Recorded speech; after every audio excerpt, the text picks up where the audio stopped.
Évaluation RDA, 9e et 10e année. En déterminant quelles évaluations l'élève doit compléter pour obtenir jusqu'à 16 crédits de 9e et 10e année, la direction ou la personne désignée doit prendre en considération le plan d'itinéraire d'études de l'élève. En connaissant ce plan d'itinéraire d'études, on pourra mieux choisir le genre d'évaluation à offrir à l'élève. Chaque conseil a ses propres pratiques et politiques pour la préparation des évaluations RDA. Certains conseils ont des programmes de préparation où les élèves obtiennent un crédit GLS. D'autres possèdent du matériel que les élèves peuvent emprunter ou télécharger de l'Internet pour se préparer par eux-mêmes en dehors des heures de classe. Ce sont les conseils qui décident quand et où les élèves complètent les évaluations. Dans certains conseils, les évaluations se font toute l'année, alors que d'autres se réservent un temps spécifique.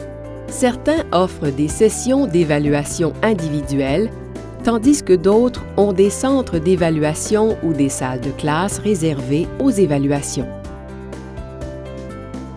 Des évaluations RDA de 9e et 10e année ont été développées selon les normes du curriculum du ministère de l'Éducation de l'Ontario et sont accessibles sur le site de la communauté d'apprentissage auquel toutes les directions ont accès. Une direction peut donner accès à la personne désignée en communiquant avec KESBA. Après avoir ouvert une session dans la communauté d'apprentissage, défilez sous « Mais C@O ». Vous devriez y voir « PLAR for Mature Students », indiquant que vous avez accès à ce dossier.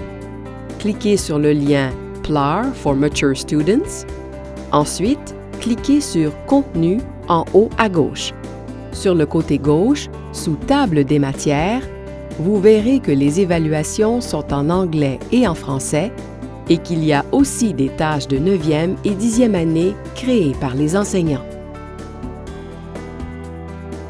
Regardons l'évaluation de mathématiques 9e et 10e année vers la filière pré-emploi. Notez que pour chaque évaluation de cette banque, vous trouverez un guide de l'évaluateur et une clé de correction et une évaluation complète ou une page couverture et des tâches individuelles pour permettre à l'évaluateur de créer des évaluations personnalisées pour les élèves. Les documents sont disponibles en PDF et en format Word. Le format Word vous permet de personnaliser davantage les évaluations.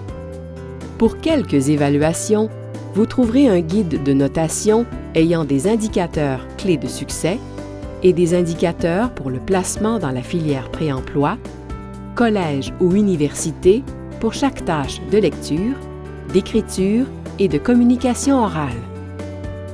Enfin, il y a des échantillons de copies type pour chaque évaluation, telles que celle-ci pour l'évaluation en mathématiques vers la filière pré-emploi.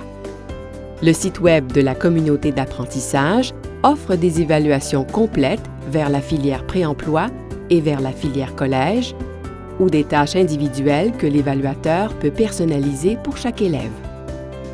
Le conseiller doit avoir les renseignements de l'itinéraire d'études de l'élève pour déterminer quelle évaluation donner à l'élève. Des ressources additionnelles produites par le CFORP sont disponibles dans la plateforme provinciale D2L. Ces ressources sont accessibles par l'entremise de votre personne responsable de l'EAV, PREAV de votre conseil. Les évaluations sont supervisées et corrigées par un enseignant qualifié et sont notées réussite ou échec sans note spécifique. Si l'élève réussit les évaluations, alors les crédits PLE sont octroyés et inscrits sur le document approprié. Si l'élève échoue l'évaluation, la direction ou la personne désignée inscrira les résultats sur le document approprié et déterminera ensuite quel travail de rattrapage devrait être complété avant que l'élève reprenne l'évaluation. Les évaluations terminées, la direction ou la personne désignée rencontrera l'élève pour l'informer de ses résultats et pour discuter des prochaines étapes.